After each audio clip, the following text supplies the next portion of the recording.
ಇಂಥ ಬೃಹತ್ ಸಭೆ 2 ವರ್ಷ ನಮ್ಮ ಸರ್ಕಾರ ಪೂರ್ತಿಯಾಗಿ ಕೆಲಸ ಮಾಡಿ ಯಾವ್ಯಾವ ಗ್ಯಾರಂಟಿಗಳನ್ನ ಕೊಡಬೇಕಾಗಿತ್ತು, ಏನು ವಾಗ್ದಾನವನ್ನ ನಾವು ಮಾಡಿದ್ದೇವೆ, ಆ ವಾಗ್ದಾನಗಳು ಎಲ್ಲನೂ ಕೂಡ ಪೂರೈಸಿ ನಿಮಗೆ ಕೊಡ್ತಕ್ಕಂತ ಸವಲತ್ತುಗಳನ್ನ ಈ 2 ವರ್ಷದಲ್ಲಿ ಕೊಟ್ಟಿದ್ದಾರೆ. ಇದು ಒಂದು ದೊಡ್ಡ ಸಾಧನೆ ನಮ್ಮ ಕರ್ನಾಟಕ ಸರ್ಕಾರದ್ದು ಅಂತ ಹೇಳಿ ನಾನು ಬಹಿರಂಗವಾಗಿ ಘೋಷಿಸುತ್ತೇನೆ. ಬಂಧುಗಳೇ, ಇದು ಅಷ್ಟು ಸುಲಭ ಅಲ್ಲ. ಒಂದು ಕಡೆ ಗ್ಯಾರಂಟಿಗಳು ಕೊಡ್ಬೇಕು, ಇನ್ನೊಂದು ಕಡೆ ರಾಜ್ಯವನ್ನ ಸುರಳಿತವಾಗಿ ನಡೆಸಿ ಎಲ್ಲರಿಗೆ ಸುಖ, ಸಮೃದ್ಧಿ, ಅಭಿವೃದ್ಧಿ ಅದನ್ನು ಕೂಡ ಮಾಡಬೇಕು. ಇವು ಎರಡೂ ಕೆಲಸ ಮಾಡಬೇಕಾದ್ರೆ ಬಹಳ ಕಷ್ಟವಾದಂತ ಕೆಲಸ. ಆದರೆ ನಮ್ಮ ಕರ್ನಾಟಕ ಸರ್ಕಾರ ಸಿದ್ದರಾಮಯ್ಯ ಅವರ ನೇತೃತ್ವದಲ್ಲಿ ಹಾಗೂ ಕೆಪಿಸಿಸಿ ಅಧ್ಯಕ್ಷರ ನೇತೃತ್ವದಲ್ಲಿ ಇದು ಬಹಳ ಸುರಳಿತವಾಗಿ ನಡೆದಿದೆ. ಅದಕ್ಕೆ ನಾನು ಈ ಸರ್ಕಾರಕ್ಕೆ ಹಾರ್ದಿಕವಾದಂತಹ ಅಭಿನಂದನೆಗಳನ್ನ ಸಲ್ಲಿಸ್ತೇನೆ. ಬಂಧುಗಳೇ, ಅನೇಕ ಜನ ಅನೇಕ ಗ್ಯಾರಂಟಿಗಳು ಕೊಡ್ತಾರೆ. ಮೋದಿ ಅವರು ಕೂಡ ಒಂದು 20 ಗ್ಯಾರಂಟಿ ಕೊಟ್ಟಿದ್ದಾರೆ. ನಿಮ್ಗೆಲ್ಲ ಗೊತ್ತಿದೆ, ನಾನು ಹೇಳಬೇಕಾಗಿಲ್ಲ. ಅವ್ರೇನ್ ಗ್ಯಾರಂಟಿ ಕೊಟ್ಟರು? ನಾನು ಅಧಿಕಾರಕ್ಕೆ ಬಂದ ಮೇಲೆ ಹೊರದೇಶದಲ್ಲಿರ್ತಕ್ಕಂಥ ಕಪ್ಪು ಹಣ ತಂದು ಪ್ರತಿ ಒಬ್ಬರಿಗೆ 15 ಲಕ್ಷ ರೂಪಾಯಿ ಕೊಡ್ತೀನಿ ಅಂತ ಹೇಳಿ ಅವರು ಎಲ್ಲರಿಗೆ ಒಂದು ಪ್ರಮಾಣ ಮಾಡಿ ಹೇಳಿದ್ರು. ಅದನ್ನ ಕೊಡಕ್ಕಾಯ್ತಾ? ಅವರಿಗೆ ಆಗಲಿಲ್ಲ. ಅದೇ ರೀತಿಯಾಗಿ 2 ಕೋಟಿ ನೌಕರಿಗಳು ಕೊಡ್ತೀನಂದ್ರು, ಅದು ಕೊಡಕ್ಕಾಯ್ತಾ? ಅವರಿಗೆ ಆಗಲಿಲ್ಲ. ನೋಟ್ ಬಂದಿ ಮಾಡಿದ್ರು, ಮಾಡಿ ನಾನು ದೇಶಕ್ಕೆ ಉದ್ಧಾರ ಮಾಡ್ತೀನಿ ಅಂತ ಹೇಳಿ ಎಲ್ಲಿ ಬಡವರ ಸಂಸಾರಗಳನ್ನ ಹಾಳು ಮಾಡಿದ್ರು. ಇಂಥವ ಅನೇಕ ವಿಚಾರಗಳಿವೆ. ನಾ ಎಲ್ಲನೂ ಕೂಡ ಈ ಸಂದರ್ಭದಲ್ಲಿ ಹೇಳಕ್ ಹೋಗೋದಿಲ್ಲ. ಆದರೆ ನಮ್ಮ ಸರ್ಕಾರ ಏನು ಗ್ಯಾರಂಟಿಯನ್ನ ಹೇಳಿತ್ತೋ, ಚುನಾವಣೆಯಲ್ಲಿ ನಾವು ಏನು ವಾಗ್ದಾನ ಮಾಡಿದ್ದೇವೆ, ಮತ್ತು ವಿಶೇಷವಾಗಿ ರಾಹುಲ್ ಗಾಂಧಿ ಅವರು, ಪ್ರಿಯಾಂಕಾ ಗಾಂಧಿ ಅವರು ಇಲ್ಲಿ ಬಂದು ಪ್ರತಿ ಒಂದು ಗ್ಯಾರಂಟಿ ಬಗ್ಗೆ ಬಹಿರಂಗವಾಗಿ ಅವರು ಹೇಳಿದ್ರು. ಅದನ್ನ ಇವತ್ತು ಕರ್ನಾಟಕ ಸರ್ಕಾರ ಇಂಪ್ಲಿಮೆಂಟ್ ಮಾಡಿದೆ, ಅನುಷ್ಠಾನದಲ್ಲಿ ತಂದಿದೆ. ಇದು ಬಹಳ ದೊಡ್ಡ ಸಾಧನೆ ನಮ್ಮದಾಗಿದೆ. ಅದಕ್ಕಾಗಿ ನಾವೆಲ್ಲರೂ ಕೂಡ ಮೆಚ್ಚಲೇಬೇಕು. ಮತ್ತು ಇನ್ನೊಂದು ವಿಶೇಷವಾಗಿ ನಾವು ನೋಡ್ತಕ್ಕಂಥದ್ದು, ಈಗ ದೇಶದಲ್ಲಿ ಅನೇಕ ಘಟನೆಗಳು ನಡೆದಿವೆ. ಅದರಲ್ಲಿ ವಿಶೇಷವಾದಂಥದ್ದು ನಿಮಗೆಲ್ಲ ಗೊತ್ತಿದೆ. ಮೊನ್ನೆ ಪಹಲ್ಗಾಂವ್ನಲ್ಲಿ ಒಂದು ದೊಡ್ಡ ಘಟನೆ ನಡೀತು. ಆ ಪಹಲ್ಗಾಂವ್ನಲ್ಲಿ 26 ಜನರದ ಕೊಲೆ ಆಯ್ತು. ಯಾಕೆ ಕೊಲೆ ಆಯ್ತು? ಯಾಕಂದ್ರೆ ಮೋದಿ ಸರ್ಕಾರ ಅಲ್ಲಿ ಸೆಕ್ಯೂರಿಟಿ ಕೊಟ್ಟಿಲ್ಲ. ಯಾರು ಟೂರಿಸ್ಟ್ ಹೋಗಿದ್ರು, ಅಲ್ಲಿ ಯಾರು ನೋಡಕ್ ಹೋಗಿದ್ರು, ಅವರಿಗೆ ಪೊಲೀಸ್ ಸೆಕ್ಯೂರಿಟಿ ಆಗಲಿ, ಬಾರ್ಡರ್ ಫೋರ್ಸ್ ಆಗಲಿ, ಅಥವಾ ಅಲ್ಲಿ ಮಿಲಿಟರಿ ಆಗಲಿ ಅವರಿಗೆ ಸಹಾಯ ಮಾಡಲಿಲ್ಲ. ಅದಕ್ಕಾಗಿ 26 ಜನ ಕೊಲೆ ಅಲ್ಲಿ ಆಯ್ತು. ಆದ್ರೂ ಮೋದಿ ಒಂದು ಮಾತಾಡ್ಲಿಲ್ಲ ಅದ್ರ ಬಗ್ಗೆ. ಮೋದಿ ಬರೇ ತನ್ಗೇನು ಹೇಳಬೇಕು ಅದನ್ನ ಹೇಳ್ಕೊಂಡು ಹೋದ್ರು. ಮತ್ ನಾನು ಒಂದು ಮಾತನ್ನ ಹೇಳಿದ್ದೇನೆ, ಇನ್ನೂವರೆಗೆ ಅದರ ಉತ್ತರವನ್ನ ಬಂದಿಲ್ಲ. ಮೋದಿ ಅವರು 17ನೇ ತಾರೀಕು ಕಾಶ್ಮೀರ್ಗೆ ಹೋಗೋರಿದ್ರು. ಆದ್ರೆ 17ನೇ ತಾರೀಕು ಕಾಶ್ಮೀರ್ಗೆ ನೀವು ಹೋಗ್ಬೇಡಿ ಅಂತ ಹೇಳಿ ಅಲ್ಲಿರ್ತಕ್ಕಂಥ ಇಂಟೆಲಿಜೆನ್ಸ್ ಅವ್ರಿಗೆ ಹೇಳಿದ್ರು, ನೀವು ಹೋಗ್ಬೇಡಿ, ಪಾಕಿಸ್ತಾನದಲ್ಲಿ ಇದು ಕಾಶ್ಮೀರ್ನಲ್ಲಿ ಗಲಾಟೆ ಆಗ್ತದೆ, ಅದಕ್ಕಾಗಿ ದಯವಿಟ್ಟು ನೀವು ಕ್ಯಾನ್ಸಲ್ ಮಾಡಿ ಅಂತ ಹೇಳಿ ಅಲ್ಲಿ ಕ್ಯಾನ್ಸಲ್ ಮಾಡಿಸಿದ್ರು. ಇದು ನಿಮಗೆ ಗೊತ್ತಿದ್ದಾಗ 17ನೇ ತಾರೀಕು ನೀವು ಕಾಶ್ಮೀರ್ಗೆ ಹೋಗ್ತಕ್ಕಂಥ ಪ್ರೋಗ್ರಾಮವನ್ನ ಕ್ಯಾನ್ಸಲ್ ಮಾಡುವಾಗ ನೀವು ಯಾಕೆ ಈ ಟೂರಿಸ್ಟ್ ಅನ್ನ ಪೊಲೀಸರ ಮುಖಾಂತರ ಯಾಕೆ ಹೇಳಲಿಲ್ಲ? ನೀವು ಹೋಗ್ಬೇಡಿ, ಅಲ್ಲಿ ತೊಂದರೆ ಇದೆ ಅನ್ನತಕ್ಕಂಥ ಮಾತು ನೀವು ಹೇಳಲಿಲ್ಲ. ಹೇಳಿದ್ರೆ 26 ಪ್ರಾಣಗಳನ್ನ ಉಳಿತೀವು ಮತ್ತು ನಮ್ಮ ಈಗೇನು ನಾವು ಹೆಚ್ಚು ಕಡಿಮೆ ಚುಟ್ಪುಟ್ಟು ಯುದ್ಧಗಳು ನಡೆದಿವೆ ಅಥವಾ ನಮ್ಮ ಪಾಕಿಸ್ತಾನ ವಿರುದ್ಧ ನಾವೇನು ಘರ್ಷಣೆ ಮಾಡ್ತಾ ಇದ್ದೇವೆ, ಪಾಕಿಸ್ತಾನ ಕೆಲಸ ಅಂತೂ ಯಾವಾಗಲೂ ಬರೇ ನಮ್ಮ ಭಾರತ ದೇಶ ಮೇಲೆ ಗೂಬಿ ಕೂಡಿಸ್ತಕ್ಕಂಥದ್ದು. ಅವ್ರಿಗೆ ಶಕ್ತಿ ಇಲ್ಲ, ಶಕ್ತಿಹೀನರು. ಇವತ್ತು ಚೈನಾದಿಂದ ಸಪೋರ್ಟ್ ತಗೊಂಡು ಅವರು ನಮ್ಮ ಮೇಲೆ ದಾಳಿ ಮಾಡತಕ್ಕಂಥ ಪ್ರಯತ್ನವನ್ನ ಮಾಡಿದ್ದಾರೆ. ಇದು ಎಂದೂ ಕೂಡ ನಮ್ಮ ದೇಶ ಸಹಿಸೋದಿಲ್ಲ. ನಾವು ಒಕ್ಕಟ್ಟಿದ್ದೇವೆ ಅಂತ ಹೇಳಿ ನಾನು ಮೊದಲೇ 22ಕ್ಕೆ ಬೆಂಗಳೂರಿನಲ್ಲಿ ಹೇಳಿದ್ದೆ. 22ಕ್ಕೆ ನಾ ಬೆಂಗಳೂರಿನಲ್ಲಿ ಹೇಳಿ ಇಡೀ ದೇಶ ಒಕ್ಕಟ್ಟಾಗಿ ಸರ್ಕಾರಕ್ಕೆ ನಾವು ಬೆಂಬಲ ನೀಡಬೇಕು ಮತ್ತು ಯಾರು ನಮ್ಮ ವಿರುದ್ಧ ಹೋರಾಟಕ್ಕೆ ಬರ್ತಾರೋ ನಾವೆಲ್ಲರೂ ಸೇರಿ ವಿರುದ್ಧ ಮಾಡೋಣ, ಹೋರಾಟ ಮಾಡೋಣ, ಅದಕ್ಕಾಗಿ ಪ್ರಾಣ ಕೊಡೋಣ. ದೇಶ ಅನ್ನತಕ್ಕಂಥದ್ದು ಮುಖ್ಯ, ಆಮೇಲೆ ಜಾತಿ ಧರ್ಮ ಎಲ್ಲ. ಆದ್ರೆ ಇಲ್ಲೇನಾಗಿದೆ, ಇವತ್ತು ವಿಶೇಷವಾಗಿ ಮೋದಿ ಮುಖ್ಯ ಆಗಿದ್ದಾರೆ, ದೇಶ ಆಮೇಲೆ. ಯಾಕಂದ್ರೆ ಅವ್ರಿಗೆ ಉಳಿಸಕ್ಕೆ ನೀವು ವಿಶೇಷವಾದಂತ ಮಾಹಿತಿ ಕೊಡ್ತೀರಿ, ಆದ್ರೆ ಬಡವರಿಗೆ ಸಂರಕ್ಷಣೆಗಾಗಿ ಕೊಟ್ಟಿಲ್ಲ. ಇದು ನಾವು ತಿಳ್ಕೊಳ್ಬೇಕು. ದೇಶಕ್ಕಾಗಿ ನಾವು ಹೋರಾಡ್ತೇವೆ, ಬರೇ ನೀವ ಅಲ್ಲ, ಕಾಂಟ್ರಾಕ್ಟ್ ಯಾರು ನೀವೇ ತಗೊಂಡಿಲ್ಲ. ಈ ದೇಶಕ್ಕಾಗಿ ಇಂದಿರಾ ಗಾಂಧಿ ಅವರು ತನ್ನ ಪ್ರಾಣ ಕೊಟ್ಟಿದ್ದಾರೆ, ರಾಜೀವ್ ಗಾಂಧಿ ಅವರು ತನ್ನ ಪ್ರಾಣವನ್ನು ಕೊಟ್ಟಿದ್ದಾರೆ. ಅದೇ ರೀತಿಯಾಗಿ ಮಹಾತ್ಮ ಗಾಂಧೀಜಿ ಅವರು ಸ್ವಾತಂತ್ರ್ಯ ತಂದು ಕೊಟ್ಟು ತನ್ನ ಪ್ರಾಣವನ್ನ ಈ ದೇಶಕ್ಕಾಗಿ ಕೊಟ್ಟಿದ್ದಾರೆ. ಅಂತ ಪಕ್ಷ ನಮ್ಮ ಕಾಂಗ್ರೆಸ್ ಪಕ್ಷ. ಇಂಥ ಕಾಂಗ್ರೆಸ್ ಪಕ್ಷಕ್ಕೆ ನೀವು ಗೂಬಿ ಕೂಡಿಸ್ತಕ್ಕಂಥ ಪ್ರಯತ್ನ ಮಾಡ್ತೀರಿ, ನಮ್ಮ ಮೇಲೆ ಕೇಸ್ ಹಾಕೋ ಪ್ರಯತ್ನ ಮಾಡ್ತೀರಿ, ನಮಗೆ ಇಡಿ ಕೇಸ್ ಹಾಕ್ತೀರಿ. ನಮ್ಮ ಪೇಪರ್ ನ್ಯಾಷನಲ್ ಹೆರಾಲ್ಡ್ ಅಂತ ಪೇಪರ್ ಮೇಲೆ ಗೂಬಿ ಕೂಡಿಸಿ ಇವತ್ತು ನೀವು ಇಡಿ, ಸಿಬಿಐ, ಇನ್ಕಮ್ ಟ್ಯಾಕ್ಸ್ ನೋಟಿಸ್ಗಳನ್ನು ಕೊಟ್ಟು ನಮ್ಮನ್ನ ಮೆತ್ತಗೆ ಮಾಡಬೇಕು ಅಂತ ಹೇಳಿ ನೀವು ಪ್ರಯತ್ನ ಮಾಡ್ತಾ ಇದ್ದೀರಿ. ಇದು ಎಂದೂ ಸಾಧ್ಯ ಇಲ್ಲ. ಕಾಂಗ್ರೆಸ್ ಪಾರ್ಟಿ ಎಂದೂ ಕೂಡ ಯಾರಿಗೂ ಮಳೆದಿಲ್ಲ, ಬಗ್ಗದಿಲ್ಲ ಅನ್ನತಕ್ಕಂಥ ಮಾತನ್ನ ನಿಮಗೆ ಸ್ಪಷ್ಟವಾಗಿ ಹೇಳ್ತೇನೆ. ನಮ್ಮ ದೇಶಕ್ಕಾಗಿ ನಾವೆಲ್ಲನೂ ಸರ್ವಸ್ವವನ್ನು ಕೊಟ್ಟಿದ್ದೇವೆ. ಆದರೆ ಇವತ್ತು ಇರ್ತಕ್ಕಂಥವ್ರು ದೇಶದ ಬಗ್ಗೆ ಅಂತೂ ಹೋರಾಟ ಮಾಡಿಲ್ಲ, ಆದರೆ ದೇಶದಲ್ಲಿ ದುರಾಡಳಿತವನ್ನು ನಡೆಸಿದ್ದಾರೆ.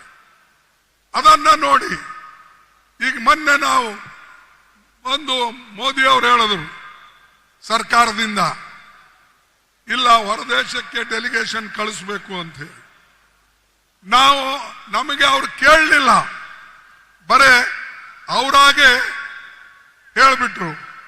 ಆದ್ರೆ ನಾವು ದೇಶದ ದೃಷ್ಟಿಯಿಂದ ಏನೂ ಮಾತಾಡದೆ ಇವತ್ತು ನಮ್ಮ ಎಲ್ಲ ಡೆಲಿಗೇಷನ್, ನಮ್ಮೆಲ್ಲ ರಿಪ್ರೆಸೆಂಟೇಟಿವ್ಗಳನ್ನ ಹೊರದೇಶಕ್ಕೆ ದೇಶದ ಬಗ್ಗೆ ವಿಚಾರವನ್ನ ಪ್ರಸ್ತಾಪ ಮಾಡಕ್ಕೆ ನಾವು ಕಳಿಸ್ತಾ ಇದ್ದೇವೆ. ಇದು ನಮ್ಮ ಗುರಿ, ದೇಶಕ್ಕೆ ಉಳಿಸ್ತಕ್ಕಂಥದ್ದು. ನಾವು ಪಕ್ಷ ಪಂಗಡ ಅಥವಾ ಯಾರಿಗೆ ಕ್ರೆಡಿಟ್ ಬರ್ತದೋ ಡಿಸ್ಕ್ರೆಡಿಟ್ ಬರ್ತದೋ ಇಲ್ಲ. ನಮಗೆ ದೇಶ ಉಳಿಸ್ಬೇಕಾಗಿದೆ, ಜನನ ಉಳಿಸ್ಬೇಕಾಗಿದೆ. ಅನೇಕ ವರ್ಷದಿಂದ ಗುಲಾಮಗಿರಿಯಲ್ಲಿ ಇದ್ದಂತ ದೇಶಕ್ಕೆ ನಾವು ಸ್ವಾತಂತ್ರ್ಯ ಮಾಡಿಕೊಟ್ಟಿದ್ದೇವೆ.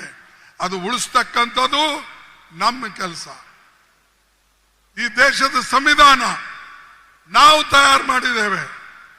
ಅದಕ್ಕಾಗಿ ಬಾಬಾ ಸಾಹೇಬ್ ಅಂಬೇಡ್ಕರ್ ಅವರ ನೇತೃತ್ವದಲ್ಲಿ, ಪಂಡಿತ್ ಜವಾಹರ್ಲಾಲ್ ನೆಹರೂಜಿ ಅವರ ನೇತೃತ್ವದಲ್ಲಿ ನಾವು ತಯಾರು ಮಾಡಿದಂತ ಸಂವಿಧಾನ, ಈ ದೇಶಕ್ಕೆ ತಂದಂತ ಸ್ವಾತಂತ್ರ್ಯ, ಇದನ್ನ ಉಳಿಸ್ಕೊಳ್ತಕ್ಕಂಥದ್ದು ನಮ್ಮ ಕರ್ತವ್ಯ ಆಗಿದೆ, ನಮ್ಮ ಜವಾಬ್ದಾರಿ ಆಗಿದೆ.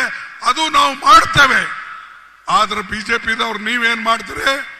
ಬರೇ ಸುಳ್ಳು ಹೇಳ್ಕೊಂಡು ಅಡ್ಡಾಡೋದು. ಇಲ್ಲಿ ನಾವು ದೇಶದ ಬಗ್ಗೆ ಮಾತಾಡಕ್ಕೆ ಒಂದು ಕಡೆ ಸೇರಿದ್ರೆ, ಮೋದಿ ಅವರು ಚುನಾವಣೆ ಭಾಷಣ ಮಾಡಿಕೊಂಡು ಬಿಹಾರ್ನಲ್ಲಿ ಇರ್ತಾರೆ.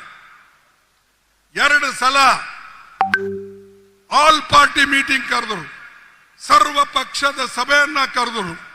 ಆದರೆ ಮೋದಿ ಅವರು ಬರಲಿಲ್ಲ. ನಿಮಗೆ ದೇಶ ಪ್ರೇಮ ಇದ್ದಿದ್ರೆ, ದೇಶದ ಮೇಲೆ ನಿಮಗೆ ಹೆಚ್ಚಿನ ಪ್ರೀತಿ ವಿಶ್ವಾಸ ಇದ್ರೆ ನಮ್ಮೆಲ್ಲರನ್ನ ಕರೆಸಿ ನೀವು ಯಾಕ ಮೀಟಿಂಗ್ ಬರಲಿಲ್ಲ? ಏನು ಕಾರಣ? ಆಮೇಲೆ ನಾವೇನಾದ್ರೂ ಒಂದ್ಸಾರಿ ಹೋಗ್ಲಿಲ್ಲ ಅಂದ್ರೆ ನಾವೆಲ್ಲ ದೇಶದ್ರೋಹಿಗಳು. ಆದ್ರೆ ಇವರು ಮೀಟಿಂಗ್ ಬರದೇ ಇರೋರು ದೇಶ ಪ್ರೇಮಿಗಳು. ಇದನ್ನ ನೀವು ಯೋಚನೆ ಮಾಡಿ, ಚಿಂತನೆ ಮಾಡಿ. ಬರೇ ಭಾಷಣದಿಂದ, ಬೊಗಳೆ ಮಾತಾಡೋರ್ಲಿಂದ ದೇಶದ ಕಲ್ಯಾಣ ಆಗಲ್ಲ. ದೇಶದಲ್ಲಿ ಎಲ್ಲರನ್ನ ತೆಗೆದುಕೊಂಡು ಹೋಗ್ಬೇಕು. ಆವಾಗ ಮಾತ್ರ ಈ ದೇಶ ಉದ್ಧಾರ ಆಗ್ತದೆ. ಹೆಚ್ಚಿಗೆ ನಾನು ಇನ್ನು ಹೇಳಿದೆ, ಇನ್ನೊಂದು ಮಾತು ಹೇಳ್ತೀನಿ. ಸೋಫಿಯಾ ಖುರೇಶಿ ಒಂದು ಹೆಣ್ಣು ಮಗು, ಡಿಫೆನ್ಸ್ ಸ್ಪೋಕ್ಸ್ ಪರ್ಸನ್. ಅವಳು ಮಾತಾಡಿದ ಮೇಲೆ ಒಬ್ಬ ಬಿಜೆಪಿ ಮಿನಿಸ್ಟರ್ ಹೇಳ್ತಾನೆ, ಈ ಹೆಣ್ಮಗಳಿಗೆ ಪಾಕಿಸ್ತಾನ್ ನೆಂಟಿದೆ, ಇವಳು ಪಾಕಿಸ್ತಾನ್ ಏಜೆಂಟ್ ಇದ್ದಾಳೆ ಅನ್ನತಕ್ಕಂಥ ಮಾತು ಹೇಳಿ ಹೀಯಾಡಿಸ್ತಾನೆ. ಇಂಥ ಜನರಿಗೆ ಯಾವ ಶಿಕ್ಷೆ ಕೊಡಬೇಕು ನೀವೇ ಹೇಳಿ. ಯಾರು ದೇಶಕ್ಕಾಗಿ ಹೋರಾಟ ಮಾಡ್ತಾರೋ ಅಂತ ಹೆಣ್ಮಗಳಿಗೆ ನೀವು ಆರ್ಮಿದಲ್ಲಿರ್ತಕ್ಕಂಥ ಒಂದು ಹೆಣ್ಮಗಳ ಬಗ್ಗೆ ಈ ರೀತಿಯಾಗಿ ಮಾತಾಡ್ತಾ ಇದ್ದಾರೆ. ಅದಕ್ಕಾಗಿ ಅವನ್ ರಿಸಿಗ್ನೇಷನ್ ನಾವು ಕೇಳಿದೆ. ಮೋದಿ ಇನ್ನೂ ಇಟ್ಕೊಂಡು ಕುಂತಿದ್ದಾರೆ. ತೆಗೆದು ಹಾಕಿ. ಯಾರು ದೇಶದ್ರೋಹಿಗಳು ಬಿಜೆಪಿಯಲ್ಲೇ ಇದ್ದಾರೋ ಅವ್ರಿಗೆ ಮೊದಲು ನೀವು ತೆಗೆದು ಹಾಕಿ, ಆಮೇಲೆ ಮಾತಾಡಿ. ಸೈನ್ಯದಲ್ಲಿ ಹೋರಾಟ ಮಾಡತಕ್ಕಂಥವ್ರಿಗೆ ನೀವು ಬೈತೀರಾ, ಹೀಯಾಳಿಸ್ತೀರಾ? ಯಾಕಂದ್ರೆ ಆಕಿನ ಹೆಸರು ಖುರೇಶಿ ಇದೆ. ಇಂಥ ಕೆಟ್ಟ ಜನ ಬಿಜೆಪಿಯಲ್ಲಿ ತುಂಬಿದ್ದಾರೆ. ಮೋದಿ ಸಾಹೇಬ್ರೆ, ಮೊದಲು ಅಂತವ್ರಿಗೆ ಖಾಲಿ ಮಾಡಿ, ಅಂತವ್ರ ರಾಜೀನಾಮೆ ತಗೊಳ್ಳಿ, ಅವರಿಗೆಲ್ಲ ಒದ್ದು ಹೊರಗಾಕಿ, ಆವಾಗ ಇದು ಗೊತ್ತಾಗ್ತದೆ. ಅದಕ್ಕಾಗಿ ಈ ನಾವೆಲ್ಲರೂ ಕೂಡ ವಿಚಾರ ಮಾಡತಕ್ಕಂಥದ್ದು. ನಾನು ಹೆಚ್ಚು ಮಾತನಾಡಿದೆ. ಇನ್ನು 2 ಮಾತು ನಮ್ಮ ರಾಜ್ಯದ ಬಗ್ಗೆನೂ ಕೂಡ ನಾನು ಹೇಳಬೇಕಾಗ್ತದೆ. ಸರ್, ಈಗ ರಾಹುಲ್ ಗಾಂಧೀಜಿ ಅವರು ಒಂದು ಪ್ರೋಗ್ರಾಮ್ ಕೊಟ್ಟಿದ್ರು. ಆ ಯಾವ ಪ್ರೋಗ್ರಾಮ್ ಅಂದ್ರೆ ಬ್ಯಾಕ್ವರ್ಡ್ ಕ್ಲಾಸ್ ಕಾಸ್ಟ್ ಜನಗಣನ ನಾವು ಮಾಡಬೇಕು, ಜಾತೀಯ ಜನಗಣನ ಮಾಡಬೇಕು ಅಂತ ಹೇಳಿ. ಇದು ಎಲ್ಲ ಕಡೆ ಈಗ ನಡೆದಿದೆ. ಎಲ್ಲೆಲ್ಲಿ ನಮ್ಮ ರಾಜ್ಯ ಇದೆ ಅಲ್ಲಿ. ನಾವು ಇದ್ರ ಬಗ್ಗೆ ರಾಹುಲ್ ಗಾಂಧಿ ಅವರು ಮಾತಾಡಿದಾಗ ಎಲ್ಲರೂ ಟೀಕೆ ಮಾಡಿದ್ರು. ಆದರೆ ಅವರ ಮಾತಿಗೆ ಮಣಿದು ಮೋದಿ ಅವರು ಕ್ಯಾಬಿನೆಟ್ ಮೀಟಿಂಗ್ ಮಾಡಿ ಅವ್ರನ್ನು ಹೇಳಿದ್ರು, ಮುಂದೆ ಬರ್ತಕ್ಕಂಥ ನಮ್ಮ ಸೆನ್ಸಸ್ದಲ್ಲಿ ಜಾತಿ ಜನಗಣನೆ ತಗೊಳ್ತೇವೆ, OBC ಕಾಲಮ್ ಸೇರಿಸ್ತೇವೆ ಅಂತ ಹೇಳಿ ಅವ್ರ ಮಾತನ್ನ ಹೇಳಿದ್ರು. ಯಾಕೆ ಹೇಳಿದ್ರು? ನಮ್ಮ ಹೋರಾಟಕ್ಕೆ ಮಣಿದು, ರಾಹುಲ್ ಗಾಂಧಿ ಅವರ ಹೋರಾಟಕ್ಕೆ ಮಣಿದು, ಕಾಂಗ್ರೆಸ್ ಪಾರ್ಟಿ ಹೋರಾಟಕ್ಕೆ ಮಣಿದು ಇವತ್ತು ಬ್ಯಾಕ್ವರ್ಡ್ ಕ್ಲಾಸ್ ಅವರಿಗೆ ಪ್ರತ್ಯೇಕವಾಗಿ ಒಂದು ಕಾಲಮ್ ಅನ್ನ ಮಾಡಿ ಜಾತಿ ಜನಗಣನೆ ಮಾಡತಕ್ಕಂಥದ್ದು ಮಾಡಿದ್ರು. ಅದೇ ರೀತಿಯಾಗಿ ಇನ್ನೊಂದು ನಾನು ವಿಶೇಷ, ಸಿದ್ದರಾಮಯ್ಯನವರಿದ್ದಾರೆ, ಅವರ ಮಂತ್ರಿ ಮಂಡಲದ ಎಲ್ಲ ಸದಸ್ಯರು ಇದ್ದಾರೆ. ಸ್ವಲ್ಪ ಇರಿ, ಆಮೇಲೆ ಮಾತಾಡೋಟಿ. ನಾ ಅಪಾಯಿಂಟ್ಮೆಂಟ್ ಇಸ್ಕೊಡ್ತೀನಿ, ಆಮೇಲೆ ಹೋಗಿ ಮಾತಾಡಿ. ಸರ್, ಒಂದು ನಾನು ವಿಶೇಷವಾಗಿ ಹೇಳ್ತೀನಿ, ಜನಗಣನೆ ಮಾಡಿ, ಆದರೆ ಆ ಜನಗಣನೆ ಸರಿಯಾಗಿ ಆಗಬೇಕು. ಮತ್ತು ರಾಹುಲ್ ಗಾಂಧೀಜಿ ಅವರಿಗೂ ಕೂಡ ಯಾವ ಕೆಟ್ಟ ಹೆಸರು ಬರಬಾರದು. ನೀವು ನಿಮ್ಮ ಕ್ರೆಡಿಟ್ ತಗೊಳ್ಳಕ್ಕೆ ಏನಾದರೂ ಮಾಡಿದ್ರೆ ಇಡೀ ಅದು ರಾಜ್ಯಕ್ಕೆ ತೊಂದರೆ ಆಗ್ತದೆ. ಇನ್ನೊಂದು ಎರಡನೇದು, ಶೆಡ್ಯೂಲ್ ಕಾಸ್ಟ್ ನಲ್ಲಿ ಒಳ ಮೀಸಲಾತಿ ಮಾಡ್ತಾ ಇದ್ದೀರಿ, ಮಾಡಿ, ಅದಕ್ಕೆ ನಂದೇನು ತಕರಾರಿಲ್ಲ. ನಾ ಎಂದೂ ಅದಕ್ಕೆ ಅಡ್ಡು ಬಂದಿಲ್ಲ, ಎಂದೂ ಅದರಲ್ಲಿ ಹೋಗಿಲ್ಲ. ಆದರೆ ಈ ಇದರಲ್ಲಿ ಬೇಡ ಜಂಗಮ ಅಂತ ಹೇಳಿ ನೀವು ಸೇರಿಸ್ತಾ ಇದ್ದೀರಿ. ಲಿಂಗಾಯತ್ ಕಮ್ಯುನಿಟಿದಲ್ಲಿ ಇರ್ತಕ್ಕಂಥ ಬಡ ಲಿಂಗಾಯತರಿಗೆ ಸವಲತ್ತು ಕೊಡ್ರಿ, ಆ ಲಿಂಗಾಯತರಿಗೆ ನಾವು ಸಪೋರ್ಟ್ ಮಾಡೋಣ, ಅವ್ರಿಗೆ ಏನು ಬೇಕಾದಕ್ಕೆ ಕೊಡೋಣ. ಆದ್ರೆ ಶೆಡ್ಯೂಲ್ ಕಾಸ್ಟ್ ಲಿಸ್ಟ್ ನಲ್ಲಿ ಬೇಡ ಜಂಗಮ ಅಂತ ಸೇರಿಸಿ 500 ಜನ ಇದ್ದವರು ಇವತ್ತು ಸುಮಾರು 4 ಲಕ್ಷ 5 ಲಕ್ಷ ಹೇಗಾದರು? ಇದನ್ನ ನೀವು ಇದ್ರ ಬಗ್ಗೆ ಎಲ್ಲಿ ಹೋದ್ರೆ ನೀವು Siddaramaiah? No, this is unfair. If Bed Jangama, if they are included in scheduled caste list, it will go against the untouchable scheduled caste, all the scheduled caste, and these people are nearly only 500 people in Hyderabad, Karnataka. Today, they are nearly 4.5 lakhs. Where from they have come? ಎಲ್ಲಿಂದ ಬಂದರು? ಅಂದ್ರೆ ಈ ರೀತಿಯಾಗಿ ನೀವು schedule caste ಜನರ ಹಕ್ಕನ್ನ ಒಂದು ಕಿತ್ಕೊಳ್ಬೇಕಂತ ಮಾಡಿರೋ, ಏನು ಅವ್ರಿಗೆ ಸಹಾಯ ಮಾಡ್ಬೇಕಂತ ಮಾಡಿರೋ? ಯಾರು ಫಾಲ್ಸ್ ಸರ್ಟಿಫಿಕೇಟ್ ಕೊಡ್ತಾರೋ ಮೊದಲು ಅವ್ರಿಗೆ ಒಳಗೆ ಹಾಕಿ, ಅವ್ರಿಗೆ ಕೇಳಿ, ಇಲ್ಲಾದ್ರೆ ಇಡೀ ಸಮಾಜಕ್ಕೆ ನಾವು ದ್ರೋಹ ಮಾಡ್ದಂಗೆ ಆಗ್ತದೆ. ಯಾರೇ ಇರಲಿ, ನಾವು ಎಲ್ಲರೂ ಕೂಡ ಒಂದಾಗಿ ಇಂಥ ಜಟಿಲ ಸಮಸ್ಯೆಗಳಿಗೆ ಸಮಾಧಾನ ತಂದು ಸರಿ ಮಾಡಬೇಕು. ಅದಕ್ಕಾಗಿ ನಾನು ಕೈ ಜೋಡಿಸಿ ಸರ್ಕಾರಕ್ಕೂ ಕೇಳ್ತೇನೆ, ನಿಮಗೂ ಕೇಳ್ತೇನೆ, ಯಾರೂ ಫಾಲ್ಸ್ ಸರ್ಟಿಫಿಕೇಟ್ ಮಾಡಬೇಡಿ. ಯಾಕಂದ್ರೆ ನಿಮಗೆ ಸರಿಯಾಗಿ ಸಹಾಯ ಆಗಲಿ ಅಂತ ಹೇಳಿ ಒಂದು ಕಡೆ ರಾಹುಲ್ ಗಾಂಧಿ ಅವರು ಈ ಕಾರ್ಯಕ್ರಮ ಹಾಕಿದ್ದಾರೆ, ಇನ್ನೊಂದು ಕಡೆ ರಾಜ್ಯ ಸರ್ಕಾರ ಈ ಒಳ ಮೀಸಲಾತಿಯ ಪ್ರೋಗ್ರಾಮ್ ಅನ್ನು ತಂದಿದೆ.